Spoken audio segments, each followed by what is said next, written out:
국보가 지금 하나, 둘, 두 개, 세 개에다가 보물도 있고 한 우리나라의 3대 사찰 중에 하나인 송광사입니다.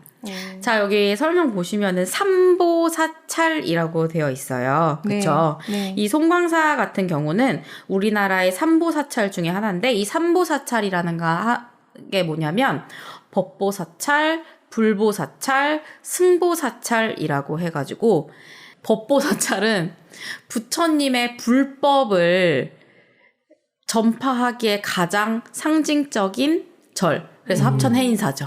네, 팔만대정경이 있으니까요. 그래서 해인사가 법보사찰이고요. 불보사찰은 양산의 통도사라고 해서 여기에 부처님의 진짜 진신사리가 모셔져 있다라는 이야기가 있어서 이 진신사리함과 함께 이 양산의 통도사가 이제 불보사찰이 됐고요. 이 송광사 같은 경우는 승보사찰이라고 해서 우리나라의 가장 뛰어난 스님들이 많이 나온 절입니다. 그래서 국사라고 하는 게 있어요. 우리가 들었을 때 뭐 보조국사, 대각국사 이런 국사라는 이야기를 많이 하는데 이 국사라는 게 나라의 스승이라는 뜻을 가지고 있거든요. 그래서 승려로서는 가장 높은 관직이라고 해야 될까요? 그래서 국사입니다. 그래서 제1대 국사부터 해서 총 16명의 국사를 배출한 절입니다. 그리고 우리가 조계종을 창시했다라고 하는 사람을 사실 그 전에도 뭐 이제 선종을 배워와서 뭔가 통합하려고 했다, 뭐 다른 이제 그 승려분들을 말씀하시는 분들도 있는데 가장 상징적으로 우리랑 가까이 조계종의 시작이라고 본다면 이 보조국사 진울이라는 분이 바로 조계종의 거의 시작이라고 봅니다. 우리나라에서 가장 큰 종파죠. 사실은 거의 그렇죠. 네. 다 조계종의 영향력 안에 있다고 볼 수 있고, 뭐 물론 조계종 안에서의 종파가 많이 갈리기는 하지만 조계종이 시작했다는 절이 바로 송광사라고 볼 수가 있거든요.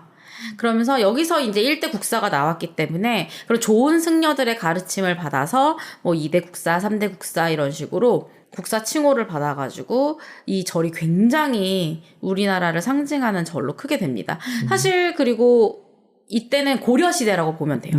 네. 고려시대 때에 우리나라가 삼국시대 때 불교를 받아들이고 발전을 시키려고 했다면 고려시대 때 완전 불교 중심 국가로 융성을 하게 되거든요. 그러면서 많은 불교 안에서의 이제 내용이 생기게 되죠.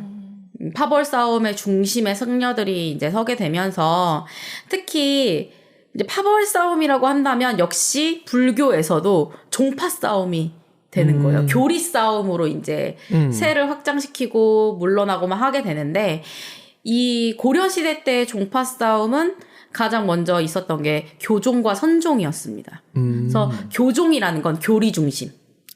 선종이라는 건 개인의 참선 중심이거든요. 그런데 이 교종이라는 것은 사실 딱 교리라는 말만 들어도 뭔가 똑똑한 사람들이 원래부터 엘리트들이 본인들을 공고히 하기 위해서 했을 것 같은 느낌을 받잖아요. 선종이라는 것은 또 반대로 참선을 중요시하고 개인의 수양을 좀 더 중요시하기 때문에 뭔가 이 교리랑 좀 더 닿기 어려운 분들이 왠지 했을 것 같은 느낌을 받죠. 그래서 이 선종은 지방 호족들의 중심으로 이제 그렇게 해서 커왔다고 보시면 되는데 사실은 이 교종과 선종을 처음 통합하려고 했던 사람이 고려시대 때 의천이라고 하는 어떤 왕의 아들이었거든요. 네. 그래서 왕자님이셨어요. 그래가지고 이제 교종을 중심으로 선종을 통합해서 이 나라를 좀 이 어지러운 거를 좀 통합해보자라고 하려고 했던 움직임을 처음 의천의 천태종이 보여줬습니다. 그런데 이제 의천이 이제 물러나고 사실은 이 천태종도 다시 흐지부지가 되거든요. 통합이 제대로 되지 않아요. 네. 그러다가 다시 진울이 이제 뭔가 다시 이 불심을 하나로 모아야겠다라고 해서 이번에는 선종 중심으로 교종을 포함하는 뭔가 조금 더 중점적인 게 다르겠죠. 사실은 이 정도의 지식은 중학교 교과 과정에 다 나와 있습니다. 근데 왜 생소하죠? 그러니까 이렇게? 어디선가 들어봤어. 네, 그렇죠. 네. 교종선정은. 네, 맞아요. 교종선종, 정해쌍수, 도노점수 이런 거는 정말 중학교 국사 시간에 무조건 외워야 되는 거거든요. 네, 그래서 해동천토정도 마찬가지고, 네, 진울의 조계종도 마찬가지고, 네, 그래서 이제 아무래도 그 사실 최씨 무신 정권 시기랑 잘 맞아 떨어졌어요. 네, 그래서 그 무신 정권 최씨의 좀 지원을 받고, 네, 힘을 받아가지고 이제 수선사 결사운동이라고 해서 제발 불교를 하나로 통합을 하자, 그만 싸우자라고 하면서 결사운동을 펼치시거든요. 그것이 좀 성공을 한 거죠, 사실은. 네, 그래서 참 예나 지금이나 늘 갈라져요. 뭐 그쵸. 언제나 싸우죠. 갈라지고 네, 다시 맞습니다. 합치려고 하지만 잘 안 합쳐지고 참. 맞아요. 원래 힘을 얻으면 갈라지고 네. 힘이 약해지면 뭉치고 그렇죠. 아, 신기하단 말이야. 맞아요. 네. 그러면서 사실은 이 결사운동을 펼친 곳이 바로 이 수선사라는 절인데, 이게 원래는 또 송광산이었다라는 이야기가 있어요, 이 산이. 그래서 이제 송광사로 바뀌었다라는 이야기가 있기는 한데요. 그래서 이 송광사, 순천에 있는 송광사에서 이제 불심을 펼치셨고, 불법을 막 전파도 하시고, 네. 그래서 엄청나게 그때 당시에 가장 큰 절이라고 보시면 될 것 같아요. 신기하다. 고려시대 수도는 개성인데 여기는 완전히 남쪽 끝인데 네. 거기에 또 그렇게 있었다는 것도 조금 신기하네요. 그쵸. 네. 그쵸. 저도 신기해요. 이쪽이 고려만 해도 백제, 신라 이런 사람들이 아직 유민이라고 하긴 못하지만 좀 있었을 거 아니에요. 네. 그쵸. 나이 뿌리는 백제야, 나이 뿌리는 신라야 하는 사람들이 있었을 텐데 하여튼 궁금하네요. 그래서 네. 제가 고려사가 궁금해요. 가르쳐 주세요. 아니면, 그런데 그럴 수도 있죠. 아무래도 개성 같은 경우에는 이제 중앙 집권층 중심이었다라고 한다면은 이제 여기는 완전 지방에 또 호족들이 이제 세를 펼치고 있는 곳이었고, 또 어쨌든 무신 정권 시대에는 좀 더 혼란했던 시기였으니까요. 그리고 이 절 자체가 완전하게 고려 시대 때 시작이라고 하진 않아요. 신라 시대 때부터 시작이에요. 그러니까요. 네. 그렇게 돼 있네요. 네, 그렇기 때문에 아마 이제 거기서 더 힘을 받지 않았을까 싶습니다. 거기서 중앙에서 멀수록 자기 멋대로 하기가 좋아서 그쵸. 그래서 막 여기저기 옮겨 다니시면서 수양을 하시거든요. 그래서 마지막이 지리산 자락이었고, 그 다음에 이쪽으로 옮기신 거거든요. 사실 가깝잖아요. 네. 저도 이거를 좀 더 깊게 공부를 해보면은 그 답이 나오지 않을까 싶습니다. 왜 여기에다가 이제 자리를 잡았고, 이때 당시에 가장 큰 절로 자리를 잡을 수가 있었는지. 네. 근데 사실은 이제 수도랑은 관계없이 좀 큰 절들이 있잖아요. 맞아요. 네. 아무래도 지금 남아있는 절들도 그렇고. 근데 네. 너무 남쪽 끝이라서 헤어질 결심의 촬영지래니까 또 영화에서 본 게 저건가? 그렇죠. 아. 네. 맞아요. 그리고 양산통도사도 사실은 부산 바로 위에 있고 다 끝쪽이잖아요. 네네. 네. 합천 해인선도 굉장히 그렇죠. 네. 멀수록 좋군요. 다 이렇게 멀게 뻗쳐져 있기 때문에 절은 멀수록 좋다. 네. 그렇습니다. 그래서 사실은 송광사 같은 경우는 이제 역사가 워낙에 오래됐기 때문에, 그리고 이제 많이 화재로 불이 탔지만 또 중건도 잘하고 보존이 잘 되어 있어요. 그래서 국보가 많습니다. 그래서 첫 번째로 송광사 목조 삼존 불감이라는 국보입니다. 이것도. 저 들고 다니는 네, 맞습니다. 이 불감이라는 것 자체가 이 건축물을 작게 축소해가지고 만든 조각품이라고 보시면 될 것 같아요. 이 유럽 다니다 보면 네. 그네들이 들고 다니는 기도할 때 쓰는 이렇게 접이식 그런 거 있었거든요. 네, 아, 똑같은 네, 게 불교에도 있었군요. 그쵸. 되게 신기하다. 그쵸. 이렇게 펼쳐놓고 이제 기도를 하는 거죠. 근데 진짜 이거 아주 큰가요? 아주 크지 작아요. 않을까요? 그쵸? 네. 너무 잘 만들었다. 너무 정교하다. 그쵸. 굉장히 정교한 조각 기술이거든요. 이거 나무로 만든 거거든요. 되게 비쌀 것 같아. 그쵸. 값을 매길 수 있을까? 지금 뭐 문화재라서 그러는데 처음 만들었을 때도 비쌌을 것 같아. 보시면은 뭐 다 여러분들이 뭐 해석을 굳이 하지 않으셔도 되지만 제가 늘 말씀드리듯이 머리에 굉장히 화려한 것들을 얹고 있다. 왕관 같은 걸 얹고 있다라고 하시는 분들은 보살님들이고요. 부처님은 머리에 동글동글동글한 머리, 나발만 이제 자리를 잡고 있거든요. 가운데 이제 가부좌를 들으시고, 네, 부처님이 이제 계십니다. 그쵸?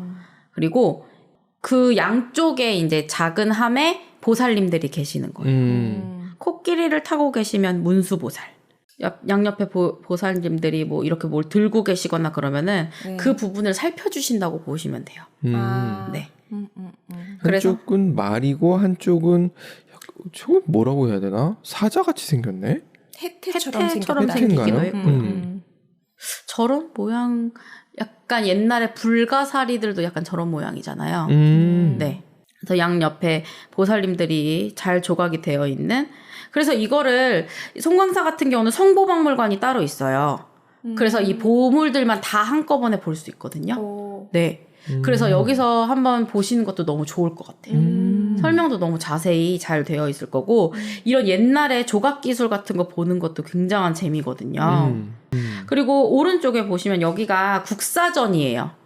그러니까 그 국사들의 이제 초상화? 그림, 네, 초상화를 모셔놓은 곳인데 16명의 국사의 초상화가 있었어요. 그림이 있었는데 96년에 13점을 도난당하고 3점만 남았습니다. 웬일이야? 어떻게 96년에 도난당해? 그리고 한 30에서 40cm 정도의 틈으로 들어왔대요. 와, 저 어디다 팔아? 지금 어느 옥션에서 어느 나라의 옥션에서 팔리고 있을지 모르죠. 와, 대단하다. 그렇죠. 그래서 지금 1대, 2대, 14대 이렇게 세 분의 네, 그림만 남고 사실은 그것도 보존이 온전치 않아서 끊임없이 지금 계속 보수도 하고 네, 하고 있습니다. 이거를 보는 것만으로도 사실 이분들이 어떤 것들을 펼쳤는지 뭐 이런 것들을 보는 것도 좋고요. 네. 그리고 아무래도 이제 조계종의 시작이나 상징이라고 생각을 하게 되면 조금 더 다르게 보이실 거예요. 이곳에서 어떤 마음으로 진울이 시작을 했을까? 네, 어떻게 하나로 모으고 싶었을까? 사실은 그럼에도 불구하고 이 불교계의 폐단을 완전히 없애지는 못했잖아요. 네, 그렇게 해서 이제 조선이 사실은 불교랑은 좀 동떨어지게 이제 세워졌던 거긴 하지만, 네. 그래도 한 나라를 좌지우지했었던 종교였기 때문에 그거를 수행하는 사람들의 문제인 거지. 네. 이거를 이 가르침에는 문제가 없으니까요.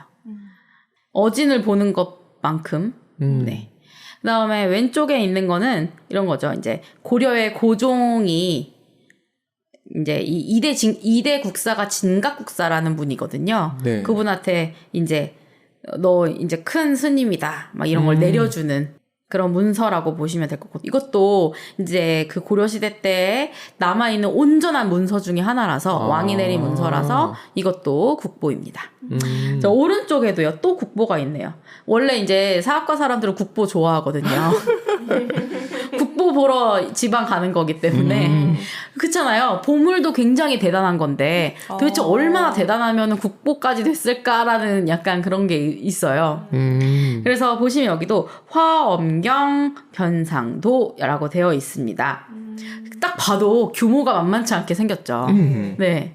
그래서 이거 같은 경우는 화엄종이라는 게 사실은 교종의 한 종파였어요. 우리나라에서. 네. 그래서 이제 화엄경이라고 한다면 부처의 최초의 깨달음을 나타낸 거거든요.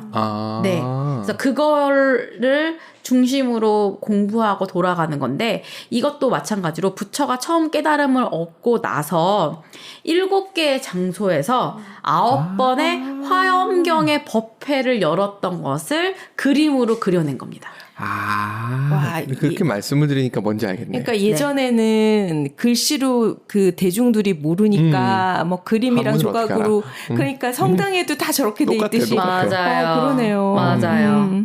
그래서 화엄 7처 9회도라고 해서 진짜 지금 말씀해 주신 거 너무 좋은 말씀을 해 주신 게 뭐냐면 사실은 유럽에 가셔도 스테인드 글라스 같은 거나 이제 거기에 많이 성경의 내용들이 되어 있잖아요. 맞아요. 조각으로 돼 있고. 그렇죠. 사실은 건축비를 아끼기 위한 목적도 있었고 처음에는 네, 그런데 그렇게 하다 보니 그냥 밋밋한 유리보다는 무언가 그림으로 글을 알 수 없는 일반 백성들 시민들한테 이거를 알리자라는 목적에서 딱 그 흐름만 봐도 알 수 있게 스테인드 글라스 조각이 되어 있었거든요. 그런데 어느 절을 가시던 절에도요, 그 건물마다 다 그림이 그려져 있어요. 벽에.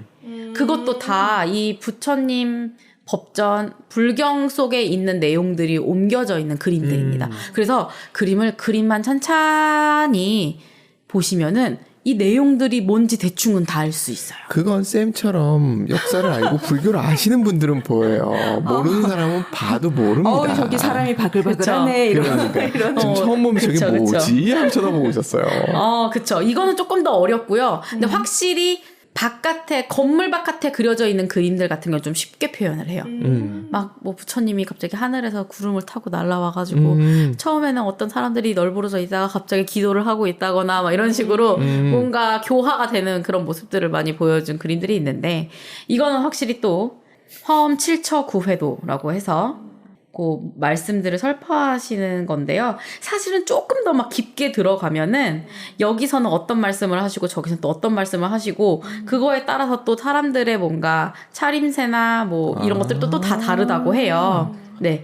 그래서 이 설명을 보시면서 이 그림을 보시는 것도 너무너무 재밌을 것 같습니다. 저희가 주로 많이 가는 절들이 조선시대에 어느 정도 훼손됐다는 표현 좀 그런데 그런 없어진 상태의 절들이 많다 보니까 여기는 고려시대 때 굉장히 융성했던 절이잖아요. 그래서 훨씬 이런 걸 더 많이 볼 수 있다는 생각이 드네요. 맞아요. 그리고 큰 절 같은 경우는 억제하지 못했어요. 네. 그쵸. 아무래도 조선시대라고 해서 완전히 불교를 배척한다고 한 거는 문제가 있고요.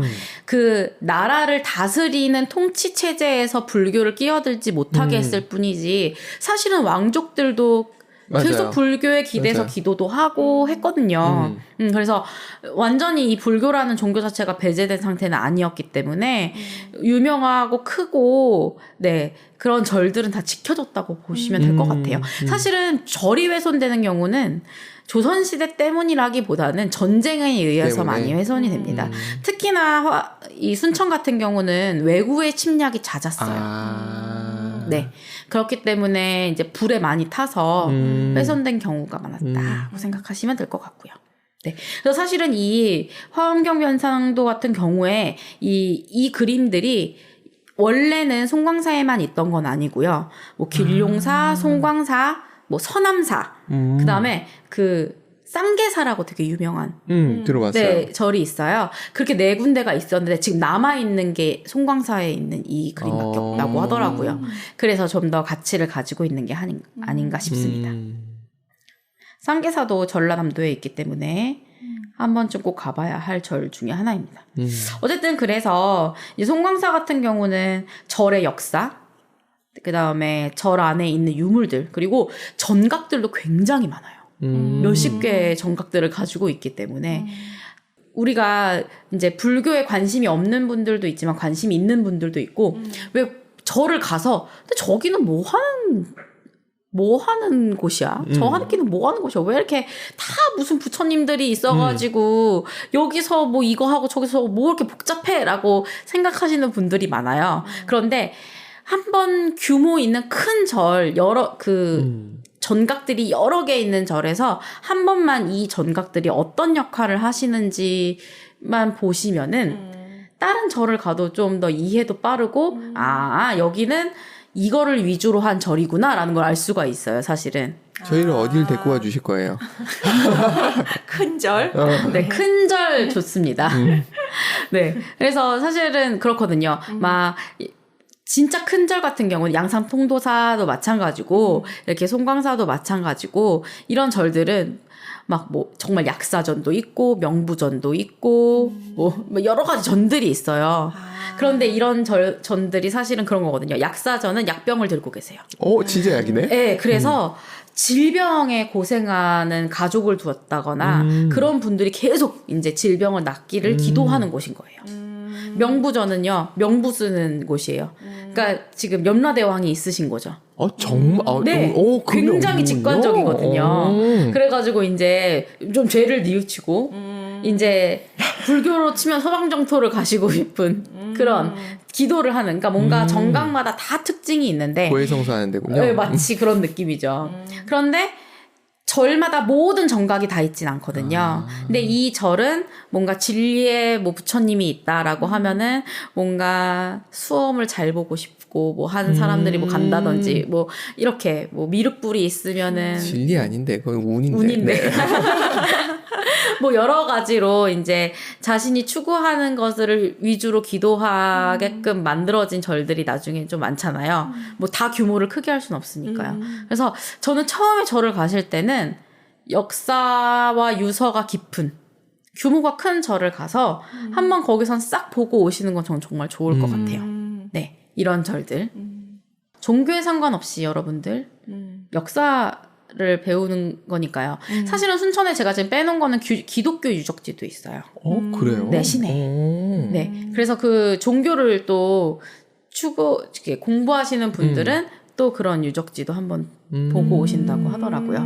네, 그렇게 하셔도 좋을 것 같습니다.